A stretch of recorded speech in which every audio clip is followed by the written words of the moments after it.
Je vous retrouve aujourd'hui pour la réalisation du drip cake à la fraise et à la vanille. Donc pour débuter, j'ai réalisé une génoise. Donc pour la génoise, seulement 4 ingrédients puisque j'ai rajouté de la vanille, donc des œufs, du sucre, de la farine et quelques graines de vanille. Donc vous cassez vos œufs. Ici, j'ai voulu réaliser un drip cake assez haut. Donc j'ai utilisé 6 œufs, 180 g de sucre que j'ai mis dans le bol de mon robot. Vous pouvez le faire dans un plat avec un batteur électrique, mais c'est quand même mieux au robot puisqu'il faut laisser fouetter à vitesse maximale pendant 10 minutes. Pas une minute de moins. Le but est d'obtenir un mélange qui va tripler de volume, comme ici. Un mélange bien mousseux qui a triplé de volume. Ensuite, vous allez stopper le robot et incorporer la farine tamisée. Donc, vous ajoutez 180 g de farine dans un tamis et vous l'ajoutez petit à petit avec une maryse. Je vous montre le geste à avoir pour incorporer la farine dans la préparation.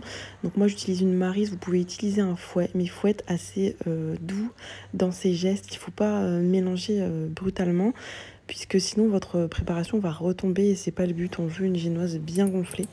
Donc vous incorporez la farine tamisée et ensuite vous allez lever la préparation. Vous voyez, je vais dans le bas et je remonte, je vais dans le bas et je remonte et ainsi de suite jusqu'à ce que toute la farine soit incorporée.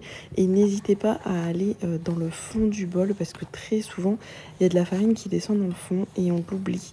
Et regardez, je vais bien descendre et en remontant, vous voyez, il y a encore de la farine. Donc c'est pour ça qu'il faut vraiment bien mélanger. Et encore là, j'ai accéléré un petit peu la vidéo, mais je vais beaucoup plus lentement que ça. Et enfin, une fois que tout est incorporé, vous vérifiez la consistance de votre génoise. Avant cela, j'incorpore de la vanille en poudre, donc une pincée de vanille en poudre parce que c'est assez fort. Je dirais une demi-cuillère à café. Je vous remontre juste après comment obtenir de la vanille en poudre. C'est très simple et c'est hyper pratique d'en avoir quand on n'a pas envie d'ouvrir une gousse de vanille par exemple. Donc pour la consistance, regardez, vous soulevez votre préparation et elle doit retomber en ruban, vous voyez. Et c'est cela que l'on cherche. Je vais vous raconter une petite anecdote. Une fois, j'étais en train de faire une génoise. Et en vérifiant comme ça, à chaque fois, je vérifie comme ça si ça recoule en ruban. J'ai vu qu'elle coulait hyper liquide, hyper liquide. Je me suis dit, mince, qu'est-ce que j'ai loupé? Et en fait, j'avais confondu de la maïzena et de la farine. Et du coup, en mettant que de la maïzena à la place de la farine, j'ai obtenu une préparation hyper liquide et ça n'allait pas du tout. Donc bon, j'ai vite compris mon erreur. Ensuite, vous versez votre préparation dans un moule chemisé de papier cuisson. Cuisson dans un four préchauffé à 165 degrés pendant 45 minutes sans ouvrir la porte du four durant toute la cuisson. Ensuite, vous sortez votre génoise, vous laissez tiédir quelques instants et grâce au papier cuisson, vous pouvez le démouler facilement. Donc vous tirez sur le papier cuisson et ensuite vous le retirez complètement et voilà votre belle génoise. Donc là, je l'ai retournée, j'ai retiré le papier cuisson qui était dans le fond du moule. Et voilà, ainsi on obtient une belle génoise bien moelleuse. Ici on obtient donc une génoise de 15 cm de diamètre et un peu plus de 10 cm de hauteur, donc idéal pour faire un drip cake. Je l'emballe de film alimentaire et je la réserve au réfrigérateur jusqu'au moment de l'utiliser. Donc ça, vous pouvez le faire 2, 3, 4 jours à l'avance sans aucun problème. Donc ensuite, on va réaliser un sirop d'imbibage. Je vais vous montrer comment réaliser un sirop d'imbibage à la fraise et à la vanille. Pour le sirop d'imbibage, je vais tout simplement faire un sirop standard, donc un verre de sucre avec un verre d'eau. Et je rajoute les petites queues des fraises que je découpe. Donc c'est une technique qui vous permet d'avoir vraiment un sirop bien infusé à la fraise. J'ai également mis les fraises qui étaient un petit peu abîmées. Et une cuillère à café de vanille en poudre. Et je mets tout ça sur feu doux et je laisse environ 15 minutes infusé comme ça sur le feu. Donc pendant que le sirop est en train d'infuser, je vais découper ma génoise en plusieurs disques. Donc le sirop, vous pouvez même le faire la veille. Là, j'ai pas eu le temps de le faire la veille, mais vous pouvez le faire la veille comme ça. Comme ça, c'est fait et il n'y a pas besoin d'attendre qu'il refroidisse. Donc là, je vais découper ma génoise en 5 disques égaux à l'aide d'une lyre à génoise, mais vous pouvez utiliser un grand couteau à pain par exemple. Donc là, elle est assez grande pour la découper en 5. Et voilà les 5 disques découpés. Donc si vous préférez découper en 4, après c'est comme vous voulez. C'est vraiment selon les goûts. Moi je préfère quand c'est Alors c'est pas trop épais. Et vous voyez, cette génoise, elle est parfaite, elle est bien moelleuse et en même temps, elle se tient bien. Donc ça va être nickel pour faire un gâteau à étage. Et une fois que votre sirop d'imbibage a bien infusé, vous allez le filtrer. Donc moi, je le filtre à 2 reprises pour être sûr de retirer tout. Et bien sûr, le reste, vous mettez à la poubelle. Les queues de fraises et les fraises passées, vous les mettez à la poubelle. Vous voyez, on voit même la vanille encore dans le fond. Et ensuite, le sirop, vous le laissez refroidir complètement avant de l'utiliser. Donc mettez-le au réfrigérateur. Ensuite, troisième étape, on attaque la crème chantilly mascarpone de fourrage. Donc c'est la crème que je vais mettre à l'intérieur de mon gâteau. Vous verrez que la crème à l'extérieur, les dosages sont un petit peu différents. Donc pour la crème intérieure, je mets tout dans le bol de mon robot. Si vous n'avez pas de robot pâtissier, vous pouvez utiliser un batteur électrique. Donc vous mettez 400 ml de crème liquide entière. Donc c'est très important d'utiliser de la crème entière pour avoir ensuite une chantilly qui monte bien. On n'utilise jamais de crème allégée en pâtisserie. Ensuite, vous mettez 500 g de mascarpone, 3 cuillères à soupe de sucre glace. Bon, là, je n'avais plus de sucre glace, donc j'ai mis du sucre en poudre normal, ça fonctionne aussi. Et une demi-cuillère à café de vanille en poudre ou de l'extrait de vanille si vous avez. Et ensuite, vous démarrez votre robot et vous allez fouetter déjà tout doucement pour mélanger le tout. Et dès que tout est mélangé, vous allez augmenter au fur et à mesure la vitesse du robot et vous allez voir que la crème va commencer à s'épaissir. Quand on monte une crème chantilly, on ne part pas ailleurs, on reste à côté de son robot et on surveille. Et dès que la texture est épaisse comme ça, on arrête le fouet. Ensuite, vous placez la crème dans une poche à douille et on va ensuite préparer le matériel pour pouvoir faire le montage du drip cake. Donc moi, j'utilise un plateau tournant comme ça, c'est hyper pratique quand on fait ce genre de gâteau. Je dépose mon disque cartonné sur mon plateau tournant, je mets un petit peu de crème. Donc cette petite dose de crème va permettre de tenir le gâteau. On dépose un premier disque de génoise dessus, on appuie bien et ça va permettre de coller, on va dire, le gâteau au disque cartonné. Ensuite, vous prenez un pinceau et vous allez imbiber la génoise. Donc le premier disque de génoise, vous l'imbibez un petit peu comme ça. Il faut que toute la génoise soit imbibée, il ne faut pas qu'il reste d'endroits secs. Et c'est parti, vous allez déposer un premier boudin de crème sur tout le contour de votre génoise. Et ensuite, à l'intérieur et avec une spatule, vous venez étaler un petit peu le tout et ensuite vous déposez des fraises. Donc allez-y généreusement, c'est quand même agréable de manger un gâteau avec de la matière, avec un petit croquant à l'intérieur. Donc on est généreux avec la quantité de fraises. Et ensuite on refait la même chose, on imbibe la génoise d'un côté, on la retourne, on essaye de bien la centrer, on appuie et on re-imbibe de l'autre côté. Et ensuite on refait la même chose, on met un boudin de crème, on lisse avec la spatule et on met des fraises, donc tout ça jusqu'en haut. Donc je vous remontre en version rapide, mais on fait exactement la même chose jusqu'en haut, jusqu'à ce qu'on n'ait plus de génoise.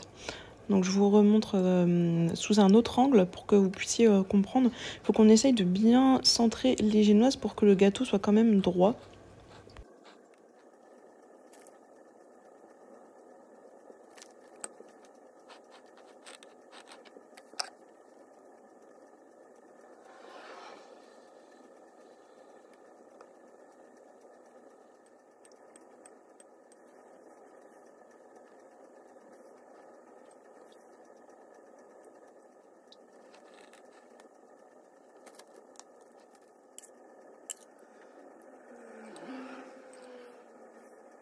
Une fois terminé, j'appuie quand même pour bien tasser le tout. J'imbibe une dernière fois le dessus du gâteau. Et ensuite, je viens terminer de recouvrir le gâteau avec la crème qu'il me reste. Donc je l'étale partout, sur les côtés, sur le dessus. Et ensuite, je lisse le tout. Alors, il va y avoir une seconde crème qui va bien recouvrir le gâteau. Donc, c'est pas bien grave si on voit les génoises. Ici, c'est vraiment pour terminer la crème qu'il nous reste. Donc, une fois que vous avez bien lissé toute la crème qu'il vous restait, vous nettoyez un petit peu le bas de votre disque. Et vous venez emballer complètement votre gâteau avec du film alimentaire et vous allez le réserver ainsi au réfrigérateur toute une nuit dans l'idéal ou minimum 6 à 7 heures. Donc, ou le matin pour le soir, vous voyez. Donc ça c'est très important, c'est une étape vraiment importante. Et donc dernière étape, nous allons faire la crème de couverture qui va recouvrir notre gâteau et ensuite la décoration finale.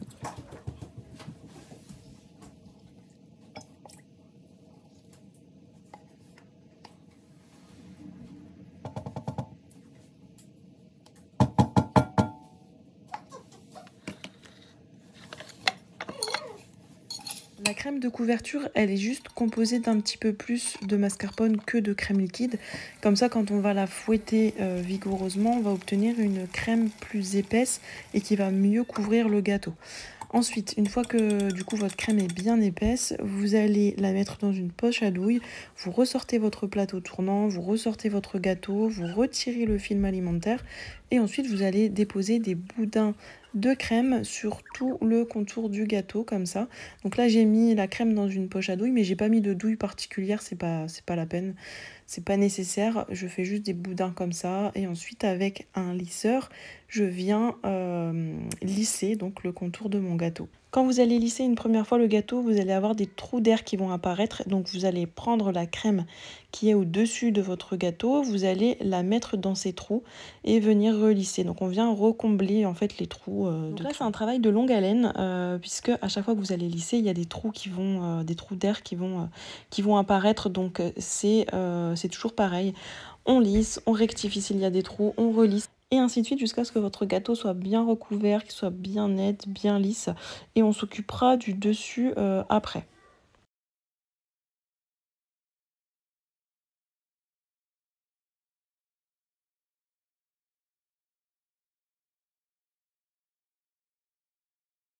Une fois que vous avez lissé votre gâteau, vous reprenez le dessus avec une spatule coudée et vous allez venir lisser le dessus. Voilà, pour retirer le surplus de crème et essayer d'avoir quelque chose d'assez net. Mais bon, de toute façon, après, il va y avoir la décoration. Donc pour la décoration finale, j'ai voulu faire des coulures en chocolat blanc. J'ai l'habitude de faire des coulures en chocolat noir ou en chocolat au lait. Mais là, pour le coup, avec des fraises, je trouvais que le chocolat blanc se mariait beaucoup mieux. Sauf que c'est quelque chose que je n'avais jamais fait. Et je vais vous montrer dans quelle galère je me suis retrouvée. J'ai voulu couper en fait cette partie de la vidéo, mais je vais la laisser pour vous montrer en fait que moi aussi, malgré mes années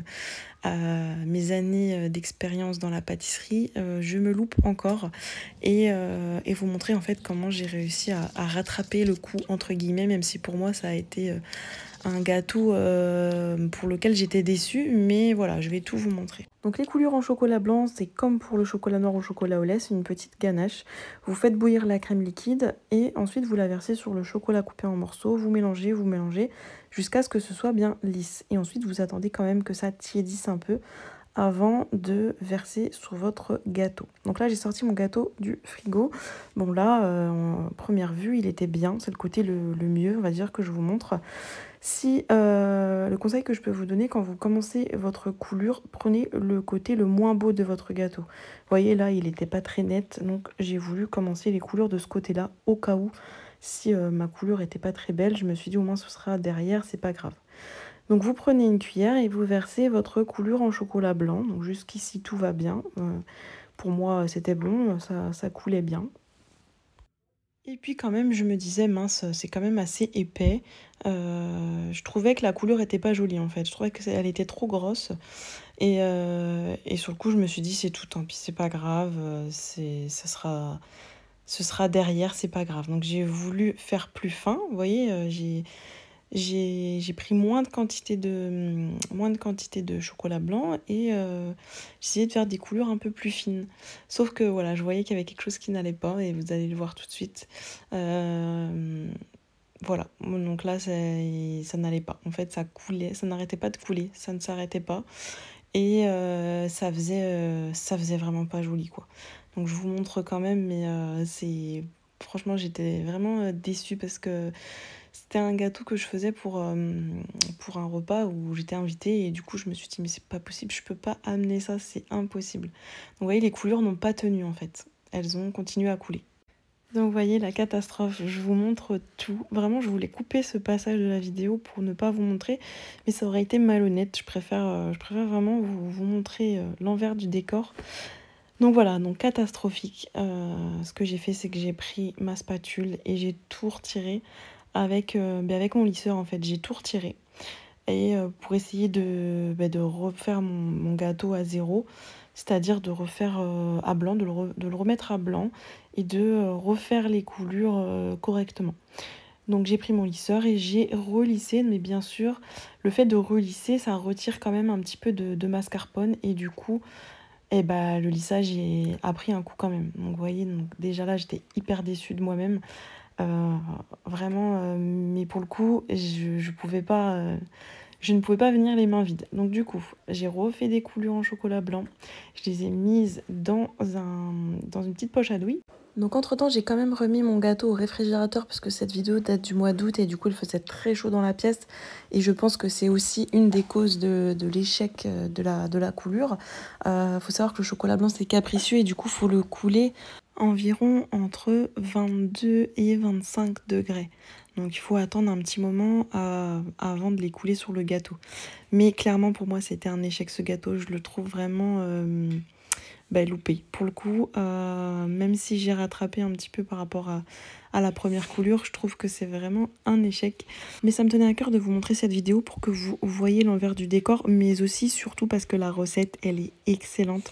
Il était très très très très bon. Alors visuellement, il ne me plaît pas, mais alors au goût, je vous conseille vivement de reproduire cette recette. Il était très très très très bon, parfaitement vanillé, vraiment très bon. Et je l'avais ce jour-là accompagné de tartelettes au citron et de mousse au chocolat. Et vous pouvez très bien aussi reproduire cette recette sans les coulures. Il sera très beau sans les coulures. Et mettez par exemple des petites feuilles d'or comme j'ai mis là-dessus. Enfin, faites vraiment la déco que vous souhaitez. Je vous remets les recettes également des tartelettes et des mousses au chocolat. Et je vous attends en commentaire pour avoir votre avis. N'hésitez pas à être complètement sincère, hein. Tous les avis sont bons à prendre. Et je vous dis à bientôt pour une prochaine recette.